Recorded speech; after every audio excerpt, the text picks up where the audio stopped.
L'interface du programme de NXT pour programmer les robots. D'abord, quand on entre dans le logiciel, on va écrire un titre, donc par exemple carré, pour bien identifier le programme, car si on a plusieurs programmes d'enregistrer, sans titre 1, sans titre 2, sans titre 3, ça ne dit pas grand-chose. Quand on entre dans l'interface de programmation, on va remarquer ici à gauche les différentes briques qui seront nécessaires à la programmation de notre robot. On a des onglets ici qui nous permettent de naviguer dans les différentes palettes existantes. Les débutants, on va demeurer dans la palette commune, donc dans celle avec le point vert, car ces briques seront amplement suffisantes pour réaliser les défis de base en NXT.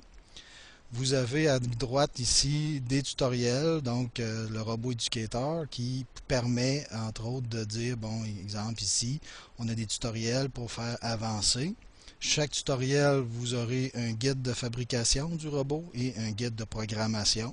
Donc les élèves, en fouillant dans ces tutoriels-là, auront à lire, auront à s'informer, à décortiquer l'information pour pouvoir réaliser le défi, par exemple, donné par l'enseignant. On peut se débarrasser de cette palette ici en tout simplement cliquant sur le X, donc ça augmente un peu l'aire de programmation pour notre programme NXT. Quelques trucs, donc on a à prendre la brique, à venir la déposer sur notre ligne de programmation. La brique sera colorée foncée si elle est bien insérée dans la ligne, sinon elle sera tout simplement pâle. Le copier-coller fonctionne sur les briques. Donc, par exemple, on a cette brique-là qu'on veut répéter parce qu'on a programmé, on a mis les caractéristiques dedans. Donc, on peut copier la brique et venir par la suite coller cette même brique. Donc, je n'ai pas à refaire les caractéristiques qu'on verra dans une autre vidéo plus tard. Vous avez également ici à droite en bas les différentes options. Donc, quand on veut envoyer à notre robot le programme, donc on connecte notre robot à l'ordinateur par le fil USB et on clique sur télécharger tout simplement. Ici, quand on a la brique connectée, on a de l'information sur la brique, donc sa mémoire. On peut aller effacer des